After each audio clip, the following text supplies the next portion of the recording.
The marble floor was so cold it burned. Lena Rivera knelt on it anyway, her knees screaming against the expensive white stone, her waitress uniform still damp from the August heat outside. The foreclosure notice trembled in her right hand like a dying bird. Her left hand gripped Rocco's jacket sleeve, and she could feel him trying to pull away, but she would not let go because letting go meant drowning. 2 in the morning. The grand foyer of Nicholas Conti's Manhattan mansion was so quiet you could hear the blood moving through her own veins. "Please," she whispered. Her voice came out shattered like glass. "Please, I am begging you. Just tell me where. Just tell me the address of someone who will lend money. I do not care about the interest. I do not care about anything anymore. My son is 8 years old and he is burning up with fever, and the doctor said without the experimental treatment he has maybe 2 weeks, maybe less, and I have exactly $5 in my pocket. $5. That is all I have left after 3 double shifts at Murphy's Diner, and I cannot watch him die. I cannot." The tears came now, finally, after months of holding them back while she counted tips that added up to nothing, while she ate leftover meatloaf from plates customers had pushed away, while she walked home through streets that got more dangerous every night. 3 blocks from her studio apartment, her ancient Toyota had finally died on the highway during a downpour, and when the black SUV convoy had pulled over and Rocco had stepped out to help, she had not even recognized where she was being taken until the iron gate swung open. Rocco glanced at Theo. Theo glanced at the grand staircase. The man descending those stairs was not in any hurry. Each footstep came down slow and deliberate, like a judge walking toward a verdict. Nicholas Conti wore a black suit that cost more than Lena's annual rent. His white shirt was unbuttoned at the collar, showing the edge of a scar that ran from his left eye to his jaw like someone had tried to erase him once and failed. His dark eyes were the color of a storm before the lightning comes. Gold watch. Silver rings. A cashmere coat draped over one arm that he had worn to eliminate a traitor 30 minutes earlier. In 15 years of working for him, Rocco and Theo had never seen him pause on a staircase. In 15 years, they had never seen him look at anyone the way he was looking at her now. "Stand up," he said. His voice was deep and solid like an oath. Like something carved into stone. Lena did not stand up. Her legs would not work. Her whole body had stopped obeying instructions the moment Noah's fever had spiked to 104 degrees at 2 in the afternoon. The moment the hospital bills had added up to numbers that made no sense. The moment the foreclosure notice had arrived with its official stamp and its 12-day countdown to eviction. "Stand up," Conti said again. Not louder. Just more certain. This time, she did. Her knees buckled and Rocco caught her elbow, and the foreclosure notice fell to the marble floor and scattered into pieces like her life was scattering into pieces. She tried to gather them, but Conti was already moving toward her, his shadow falling across the floor like the shadow of something ancient and dangerous. He stopped 3 feet away. "Your name," he said. "Lena Rivera." Her voice came out smaller than a whisper. "I clean your house every Thursday and Friday. I clean the East Wing. You do not know me. I know you do not know me because I am nobody. I am just the woman who empties the trash and polishes the furniture and tries not to breathe too loud while I work. But my son is sick and I need money and I will do anything. I will work for free. I will work double shifts forever. I just need someone to lend me $150,000 in 12 days or they will take my apartment and my son will not get the medicine and he will die." The words came out in a flood, like a dam had broken inside her chest. All the terror and desperation and sleepless nights and the weight of being invisible and powerless and utterly, completely alone poured out onto the marble floor at the feet of the most dangerous man in New York City. Nicholas Conti did not move. He did not speak. He just watched her with those storm-gray eyes, and something flickered behind them, something raw and dangerous and almost human. Something that looked like recognition. "What is your son's name?" he asked. "Noah. He is 8 years old. He loves drawing pictures of colors.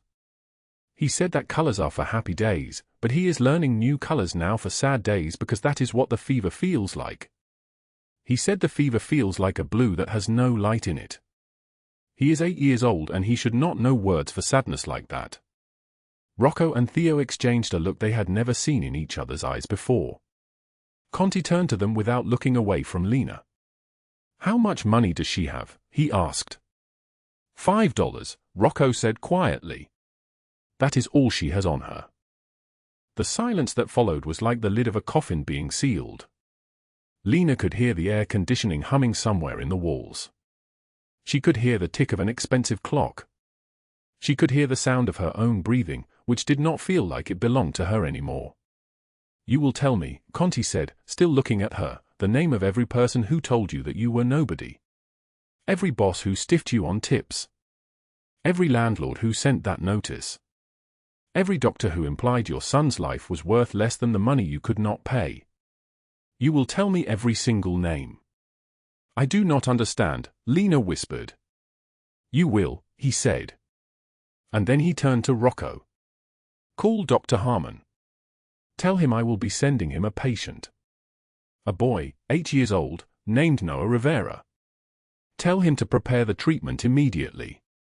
Money is not a factor. Call the bank. Transfer whatever he needs. Then call every contact we have in real estate. I want to know who holds the mortgage on her apartment. I want to know the exact amount owed. I want a check cut before sunrise." Rocco's jaw tightened. In 15 years of loyalty, in 15 years of watching this man make decisions that broke other people, he had never heard those words spoken. "Sir," Rocco said carefully, "are you certain?" Conti's eyes finally left Lena's face. He looked at Rocco with something that might have been pity. "Call," he repeated, "or I will assume you no longer work for me." Rocco pulled out his phone and walked toward the far corner of the foyer, his footsteps echoing on marble. Theo stood frozen for 3 long seconds, then followed him, already reaching for his own phone with shaking hands. Lena stood alone before Nicholas Conti, and she did not know that in exactly 48 hours, federal agents would crash through multiple doors across Manhattan. She did not know that a man named Douglas Hale, the boss's own nephew, spoiled and volatile and hungry for power, was at that very moment orchestrating a scheme designed to use her desperation against his uncle. She did not know that a socialite named Catherine Mercer, who recognized her from the diner where Lena had served her coffee every morning for 6 months, was preparing a campaign of public humiliation designed to isolate her completely. She did not know any of this because she was standing in a marble foyer at 2 in the morning, holding $5 in a city that swallowed people like her without leaving a trace, and the only thing she knew was that her son was burning up in a studio apartment 3 blocks away, and for the first time in 8 years, someone had looked at her like she mattered. "Come," Conti said, and he gestured toward the staircase. "You will tell me everything. Starting with your son's name. Starting with his favorite color. Starting with why no one protected you the way they should have protected you." And in that moment, something shifted in the underworld of New York. Something cold and dark and terrible began to wake up. Not a predator hunting. A protector, finally finding something worth saving. But what nobody understood yet was that this night would reshape everything. That the woman on her knees would become the woman who brought an empire to its knees. That mercy, in the hands of the most powerful man in the city, was not weakness. It was a weapon. Before we continue, drop a like if this story is hitting you. Share it with someone who needs to hear it. Subscribe so you do not miss what comes next. We are about to dive into how a woman with nothing ended up changing everything. Now let us rewind to the beginning. Let us go back to 3 days earlier, to the moment when everything started falling apart. 3 days earlier. Before the black SUVs. Before the marble foyer. Before Nicholas Conti's eyes found her and something in his chest cracked open like a fault line. The checkered black and white floor of Murphy's diner stretched out like a chessboard, sticky with decades of grease and spilled coffee, and Lena Rivera moved across it with the careful precision of someone who had learned to take up as little space as possible. Her orthopedic shoes squeaked against the linoleum with every step.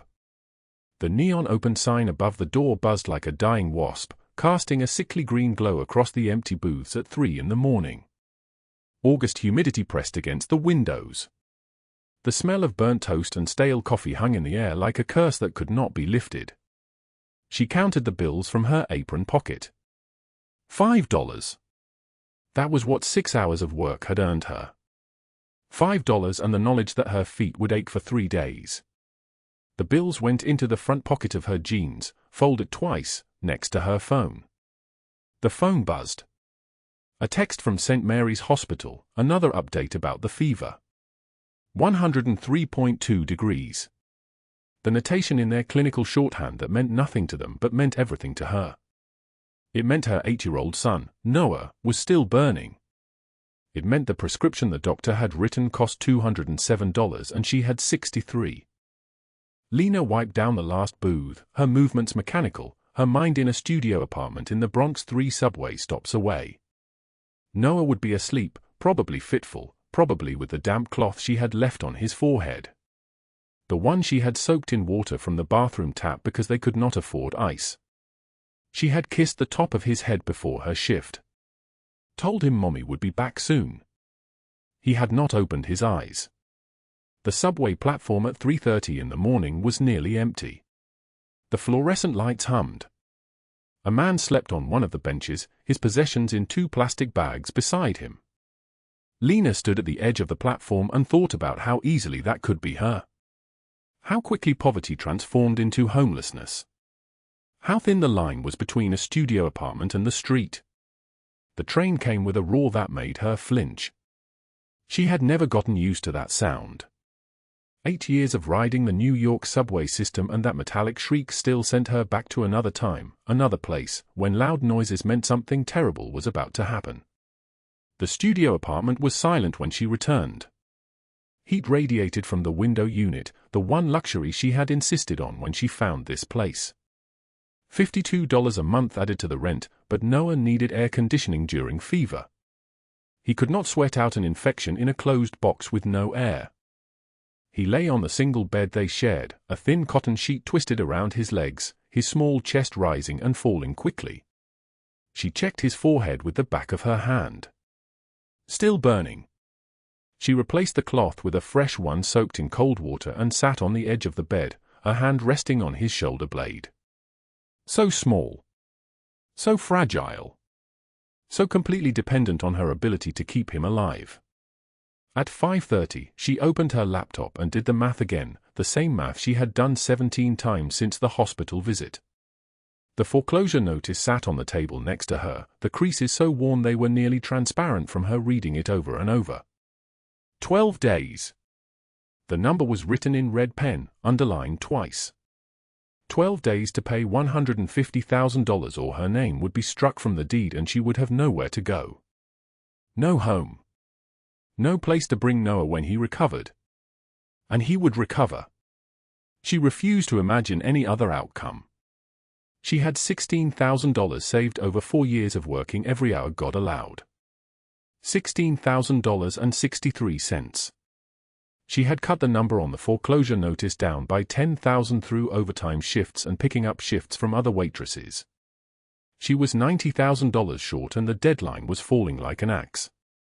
Cleaning jobs. That was the answer. More money. Work harder, sleep less, push her body past the point where it had already been pushed too far. She found a posting on Craigslist for a live-in cleaning position in Manhattan. A mansion in the Upper East Side. $50,000 a year. She did not believe it, but she applied anyway. The response came within an hour. Mrs. Chen, the woman's name was. No references needed. She would start tomorrow. $600 a week, paid in cash. The posting said Mrs. Chen worked for someone important. Someone who preferred discretion. Lena did not ask questions. The money was real. That was all she needed to know.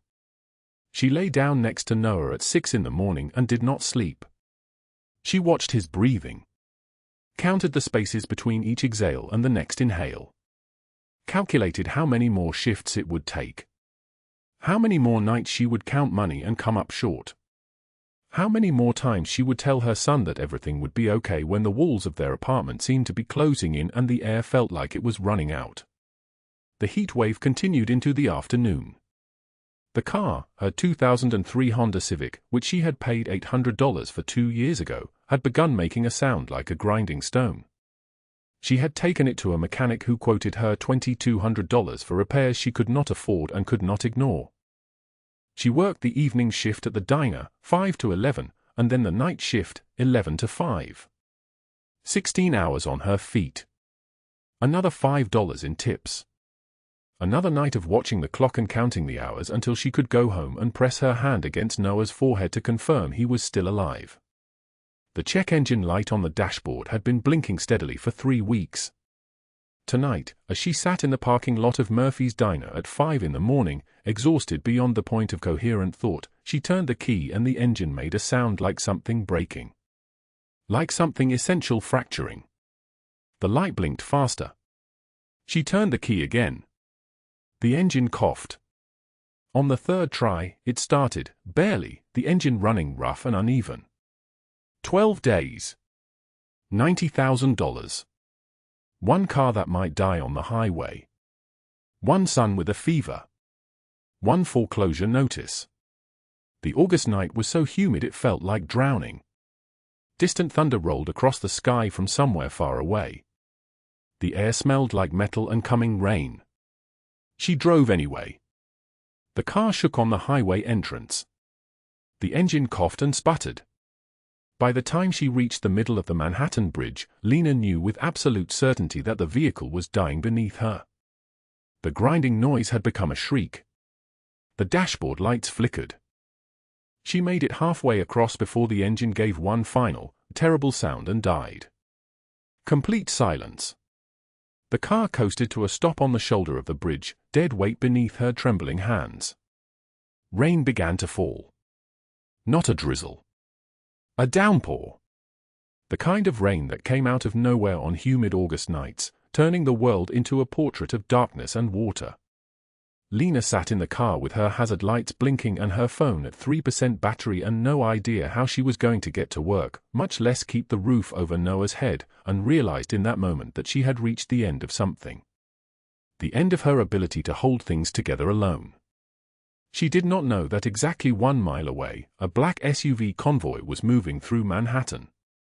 She did not know that the man sitting in the back seat of the lead vehicle was someone who had learned long ago that mercy was a language only the powerful could speak. She did not know that in 15 minutes, her life would split into before and after, and everything would change. She sat alone on the shoulder of the bridge while the rain fell harder, and she waited for a sign that never came, unaware that the sign was already on its way. The rain hammered against the windshield like fists demanding entry. Lena gripped the steering wheel as the car shuddered beneath her, the engine coughing out a sound like something dying, something broken beyond repair.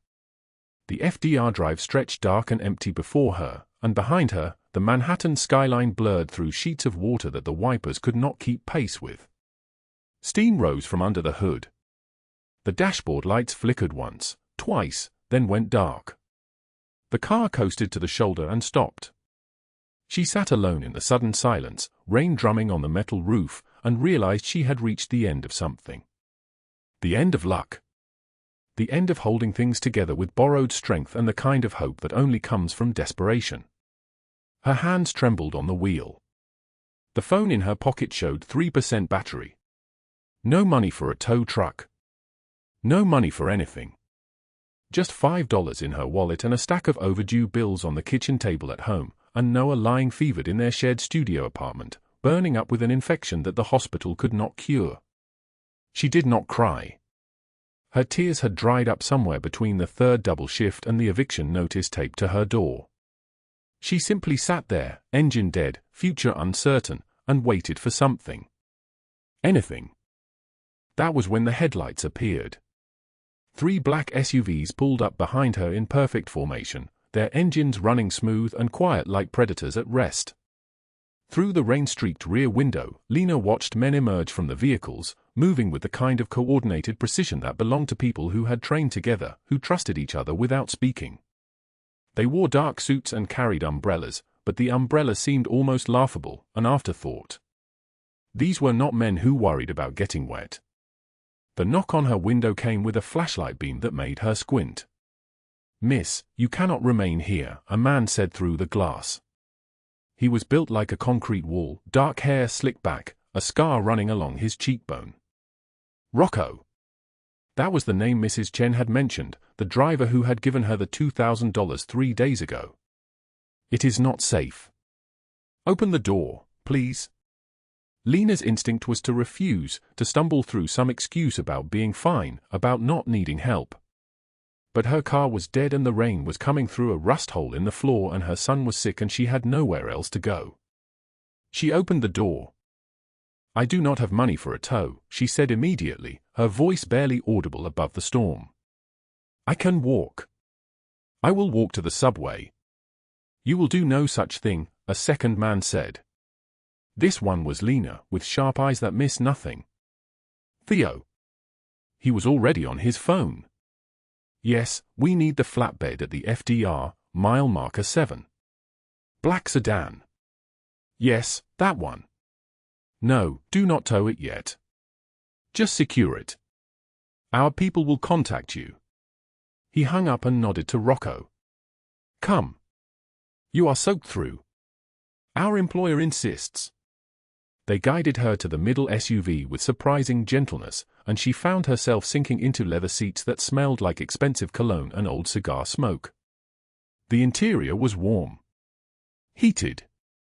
She was shaking so violently that her teeth chattered, and when Rocco handed her a cashmere blanket from the seat pocket, she wrapped it around herself like a child.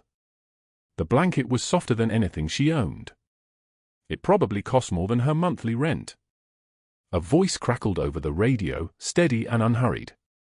"Who is she?" "New housekeeper Mrs. Chen hired," Rocco said into the radio, his tone respectful in a way that suggested this was not a casual conversation. "Started this week." "Sir, she is soaked and shaking. The car broke down. Engine is completely dead." A pause. Static. The sound of the rain intensifying. "Take her home," the voice said. It was smooth as dark water, a voice that had learned how to command without raising its tone. "Make sure she is safe. And have someone look at the car. Whatever it costs, repair it or replace it." The radio went silent. Rocco glanced at her in the review mirror. "You are very lucky, Miss Rivera. Mr. Conti does not make that kind of offer often." The convoy moved through the rain-soaked streets, and Lena sat in the back seat wrapped in a blanket worth more than her car, unable to process what had just happened. They drove her to the Bronx, to the building where she and Noah lived on the 4th floor with the pipes that rattled and the radiator that either burned like an oven or refused to work at all. When they pulled up outside, she fumbled for the door handle. "Thank you," she whispered. "I will pay you back. I promise I will pay you back." Rocco turned and handed her an envelope. White, crisp, sealed. "Mr. Conti wanted you to have this. For the car repair." She opened it with trembling fingers. 20 $100 bills. $2,000. Cash. "I cannot accept this," she said, but Rocco was already pulling away from the curb, and the SUVs disappeared into the rain, red taillights dissolving like ghosts. 2 days later, Lena stood in the foyer of Nicholas Conti's mansion and tried not to stare at the crystal chandeliers hanging from a ceiling so high it seemed to touch the clouds. White columns rose around her. Oil paintings of men in expensive suits covered the walls, and in every painting, the men had the same expression, a kind of cold certainty that came from knowing they could destroy anyone who challenged them and sleep soundly afterward. Mrs. Chen, the head housekeeper, walked beside her with a clipboard and an expression like a general surveying troops. She was 60-something, her grey hair pulled back so tightly it seemed to stretch her face, and she had a voice that cut through noise like a blade. "The foyer needs polishing at 6 in the morning and again at 10 at night," Mrs. Chen said, pointing with a thin finger. "That table, a mahogany, never leave water rings. The 3rd floor is off limits. Mr. Conti's office is off limits. You speak to no one unless they speak to you. You do not go near the kitchen after 8 p.m. You do not touch anything that is not assigned to you. You do not ask questions. Understood?" "Yes, Mrs. Chen, Lena said softly. The pay is $300 a week, cash, because Mr. Conti prefers it that way. You start work at 4 p.m. and finish at 11 unless Mr. Conti requires otherwise. You are clean, you are quiet, and you are invisible. That is how you keep this job. Lena nodded. Invisible. That was something she understood. She had been invisible for so long that she had forgotten what it felt like to be seen. She worked through the afternoon and into the evening, moving through the mansion with practiced efficiency learned from 8 years of the diner. Polish. Dust. Empty the trash. Refill the soap dispensers. Her hands moved automatically while her mind stayed elsewhere, calculating. Hospital called yesterday. Noah's fever had reached 103.2 degrees. The medicine was called Nexilimab. It cost $150,000, and insurance had denied the claim because it was experimental, because they said there was not enough data, because they did that thing insurance companies do when they decide you do not deserve to live. She had 9 days before the eviction. 9 days before everything they owned went into boxes on the street. She was polishing the mahogany table in Conti's study when she heard him come home. The sound was subtle, a door closing, footsteps in the hall, the rustle of expensive fabric, but every nerve in her body went rigid. She turned, cloth in hand, and found Nicholas Conti standing in the doorway watching her with an expression that gave nothing away. He was taller than she expected. Mid-40s, dark hair silvered at the temples, a scar running along his jawline like a map of old violence. He wore a suit that probably cost more than her annual salary, and his eyes were the color of storm clouds. When he looked at you, you understood that this was a man who had made difficult decisions and never regretted them. "You are the woman from the highway," he said. Not a question. "Yes, sir," Lena whispered, keeping her eyes down. "Thank you for the money. I will pay you back. You have a child." Again, a statement. She jerked her head up. "How did you?" "I pay attention," he said simply. He moved into the study and closed the door behind him. The sound of the latch clicking shut made her stomach clench. What is wrong with him? She should not have answered. This man was clearly dangerous, clearly someone whose business was not the kind that appeared on balance sheets. But something in his tone stripped away her defenses, and desperation loosened her tongue like alcohol. The words came out in a rush, and once they started, she could not stop them. His name is Noah. He is 8 years old. 3 weeks ago, he had what the doctor said was a normal infection, a virus, something children get all the time. They gave him antibiotics. They said he would recover. But he did not recover. The fever came back higher. Then the seizures started.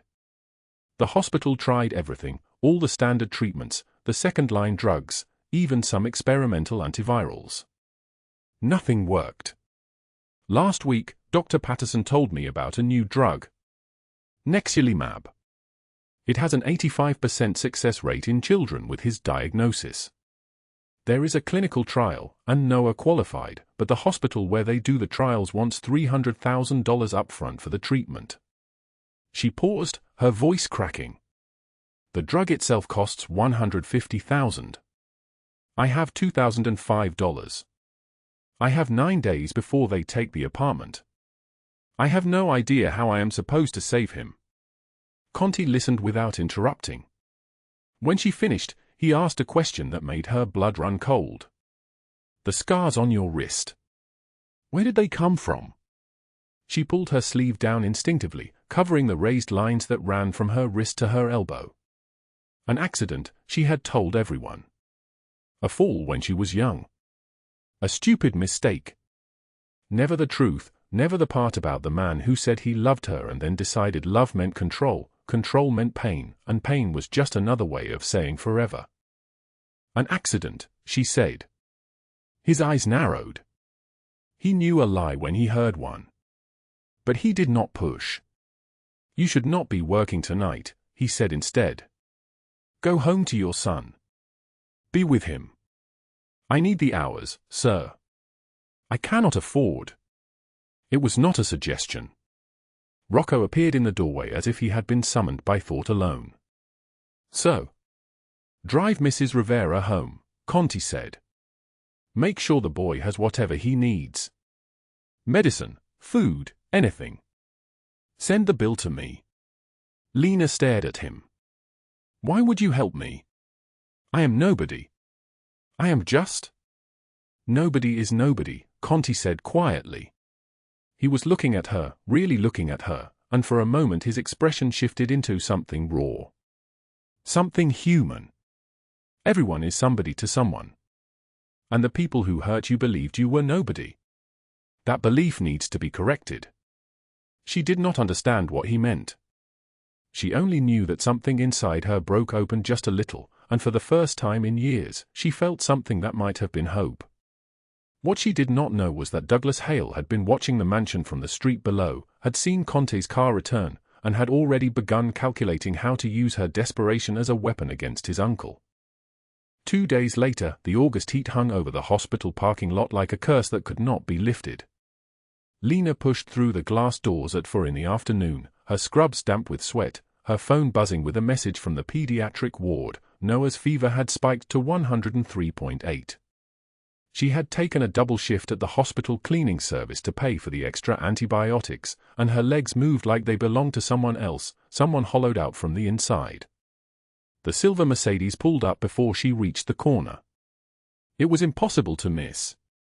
The car gleamed in the sunlight like a knife, and when the window rolled down, Douglas Hale's smile appeared first, sharp, predatory, the smile of a man who believed the world bent to his wants. He was 34 but dressed like a man twice his wealth, everything about him screaming money, Italian leather shoes, a Rolex that caught the light, a cologne that smelled like entitlement and smoke. "Lena Rivera," he said. Her name in his mouth sounded like an insult. "The housekeeper my uncle has taken such an interest in." She kept walking. "That was rude," he called after her. The car crept alongside her on the sidewalk, a predator matching pace with wounded prey. "I am trying to help you." She did not look at him. Did not slow down. Every instinct screamed at her to run, but running would draw attention, and attention was something she could not afford. Douglas pulled the car ahead and blocked her path on the sidewalk. He stepped out slowly, expensive shoes hitting concrete with deliberate sound, each footfall a threat. Up close, his resemblance to Nicholas Conti was unmistakable, the same sharp jawline, the same dark eyes. But where Conti's eyes held something like depth, Douglas's held only hunger. "I can solve your problems," he said. "All of them. Tonight. Right now. I do not want your help.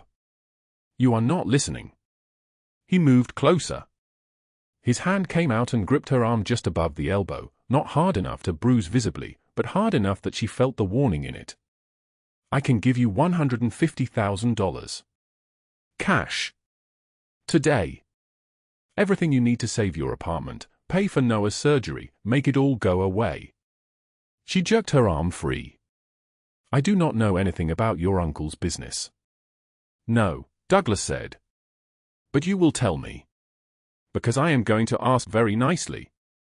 His smile widened, and his voice dropped to something intimate and vicious. "Or your son dies. Simple mathematics, Lena. Your boy in that hospital bed upstairs, his fever will climb. His organs will fail.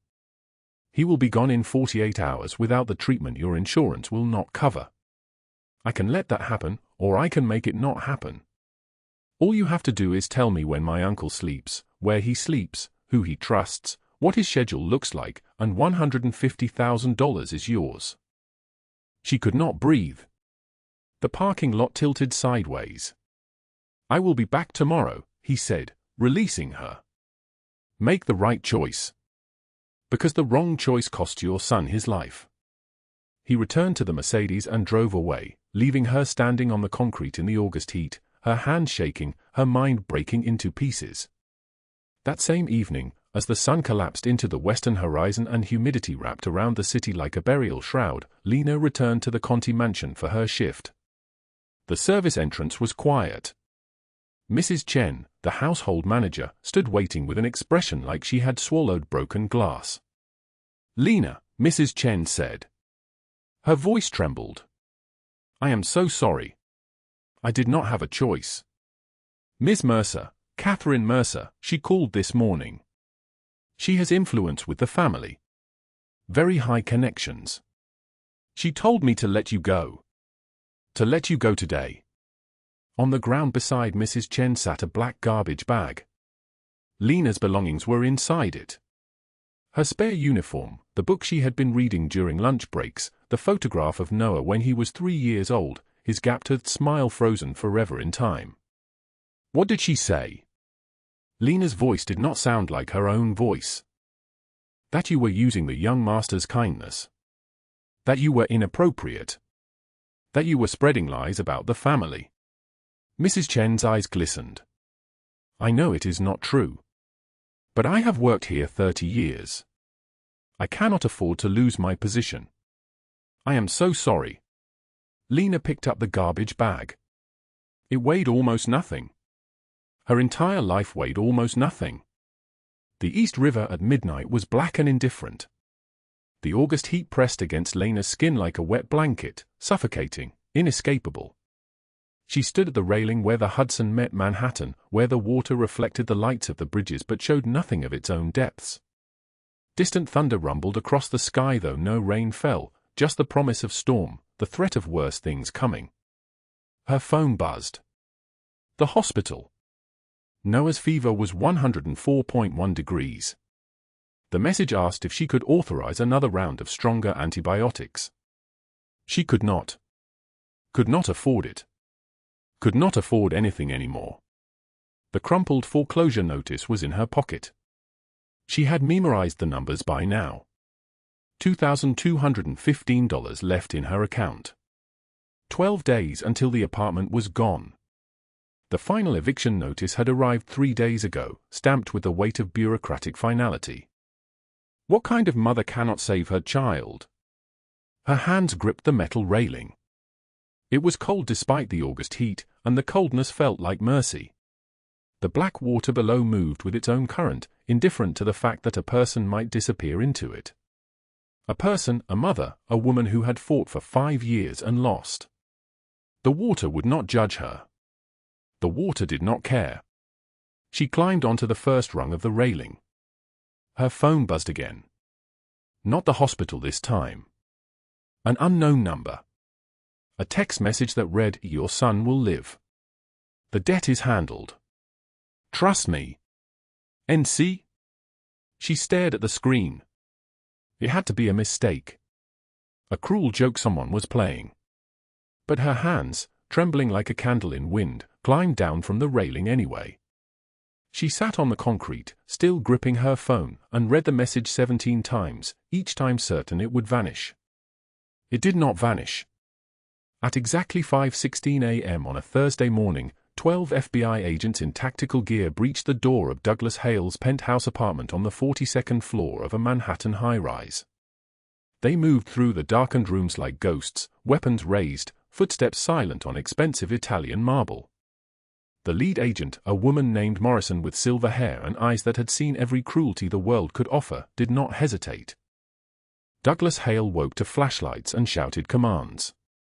He lurched out of bed in silk pajamas, his voice rising in confusion and then terror. "Do you know who my uncle is?" he screamed. "Do you know who I am? This is a mistake. This is completely. We know exactly who you are," Agent Morrison said. Her voice was ice. Her weapon was steady.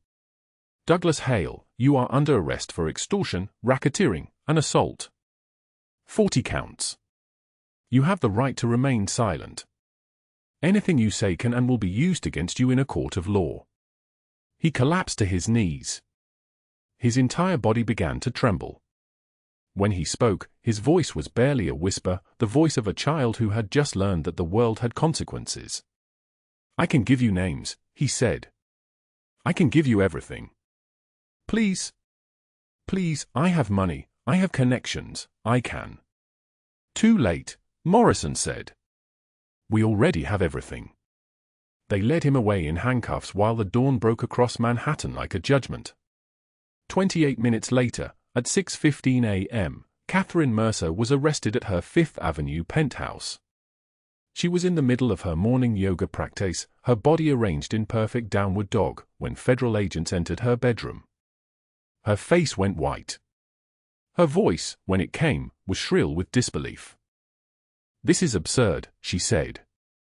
"I am on the board of 3 hospitals. This is a mistake." The lead agent, a man named Sullivan with the manner of someone who had delivered bad news his entire career, remained perfectly calm. "Catherine Mercer," he said, "you are under arrest for conspiracy, tax evasion, and wire fraud. You have the right to remain silent." She was led out in handcuffs. News cameras were already outside, flashing, clicking, capturing every moment of her descent from grace. Her carefully constructed empire, built over decades on lies and manipulation, crumbled in real time as the world watched. Every news outlet in the city ran the footage by 7 in the morning. 3 days later, in a federal courtroom in Lower Manhattan, Douglas Hale received his sentence. The judge, a woman with white hair and a voice like thunder, leaned forward slightly as she spoke. "You preyed on the vulnerable," she said. "You used your family name as a weapon against those with nothing. You attempted extortion and assault. The court sentences you to 40 years in federal prison, with no possibility of parole. You may stand." Douglas stood, his face ashen, his hands shaking so badly he could barely keep his balance. Catherine Mercer's sentencing came 2 hours later. 25 years. Complete financial ruin. Every asset seized and sold. Her foundation dissolved, its assets redistributed. Her name became something whispered as a warning, a cautionary tale about what happens when cruelty meets federal law. That evening, Nicholas Conti stood in the study of his mansion, watching the news broadcast on a television with the volume turned low.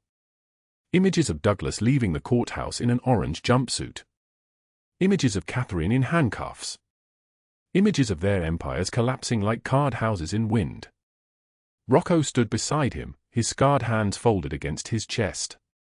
"Death would have been too quick," Conti said quietly. "Too easy. Too merciful. Let them rot in their cells. Let them spend 40 years remembering what they had and what they threw away for greed." But what Lena did not know was that while justice was being delivered in courtrooms and on news broadcasts, Nicholas Conti had already set in motion other things. Her hospital bill, every single charge, the antibiotics, the surgery Noah would need in the coming months, the follow-up appointments, paid in full. $17,864 erased. Her foreclosure debt, the $220,000 that would have taken her 50 years to repay, cleared entirely. The apartment in the Bronx, the small place she had called home for 8 years, now owned by her completely. The deed already transferred. And in an account at a Manhattan private bank, a deposit of $200,000. In her name. Not charity. Not a loan. An investment in someone Conti recognized as worthy of saving. The message came the next morning. A single sentence: "Go to your apartment. There is something waiting for you." When Lena arrived, a white envelope sat on her kitchen table. Inside was the deed and a bank statement that made no sense. Then her phone rang. Rocco's voice, deep and solid like an oath. "The boss wanted you to know," he said. "You are no longer invisible. And you never were." The line went dead. 3 weeks after Douglas Hale's handcuffs clicked shut in the federal courthouse, Lena Rivera sat beside her son's hospital bed watching the fever break like ice in April heat. Noah's small hand rested in hers, his skin warm but no longer burning. The antibiotics had won. The experimental treatment had worked. Color was returning to his cheeks like someone slowly turning up the brightness on a faded photograph. She read to him from a picture book, her voice steady in a way it had never been before. Outside the hospital window, New York City gleamed under afternoon sun. The sounds of monitors beeping softly, nurses moving past in the hallway, the hum of machines keeping children alive, these were the sounds of survival now, not desperation. That morning, when she had returned to her apartment, the white envelope waited on her kitchen table like a prayer answered. The deed was inside. The apartment in the Bronx, fully hers now. No mortgage. No debt. No deadline counting down like a bomb. She had read the bank statement for times and still could not believe the numbers were real. $200,000. Her name printed on the account. A note in Rocco's handwriting: the boss wanted you to know. You are no longer invisible. And you never were. She had wept then. Not the broken tears of desperation, but the kind that come when the weight you have been carrying for years suddenly lifts and you realize you can still stand. 2 months later, Lena walked into a night classroom at Hunter College, her notebook under her arm and her hands trembling slightly. She was enrolling in a nursing degree program, something she had dreamed about 8 years ago, before the scars, before the fear made every thought small and urgent. The professor, a woman in her 50s with kind eyes, handed her a syllabus. "Welcome," she said. "What made you decide to start now?" Lena thought about that question carefully. "Because someone gave me permission to want something again," she said. "Not permission to survive. Permission to actually live." In the classroom, taking notes with a pen that did not shake anymore, Lena felt something shift inside her chest. The woman who had counted $5 in tips at 3 in the morning was still there, still part of her. But she was no longer the only version of herself that mattered. Around her sat other students, younger, older, from different parts of the city, all of them reaching for something beyond where they had started. All of them believing they could build something new. The professor was teaching about trauma and recovery, about how the body remembers what the mind tries to forget. Lena's hand moved across the page, writing down every word. She understood this in a way that went deeper than textbooks. For months later, Lena sat at a desk in a corner office on the 42nd floor of a Manhattan building, managing 3 of Nicholas Conti's legitimate real estate companies. The view showed the city stretching out in all directions, the same city that had tried to crush her, now visible from a height where she could see how much larger she had become. She was reviewing contracts when Conti appeared in her doorway. He was dressed in a charcoal suit that cost more than her entire wardrobe, his dark hair silvered at the temples, his eyes the color of a storm. He moved like a man accustomed to the world reshaping itself around him.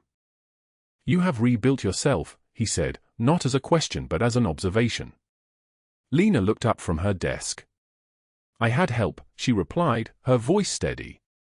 "You had opportunity," Conti said, stepping into the office and closing the door behind him.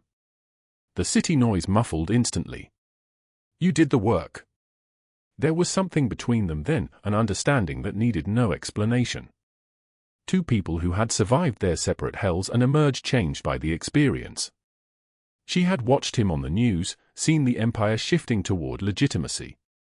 She had read the articles about his foundation, the scholarship program bearing Noah's name. He had seen her take the opportunity he had given and transform it into something real. "The foreclosure was going to destroy us," she said quietly. "I was 1 week away from living in my car. And now? Now I read bedtime stories to my son in an apartment that belongs to us. Now I am becoming someone I thought was dead inside me." She paused. "Thank you for giving me that chance." Conti moved to the window, his back to her.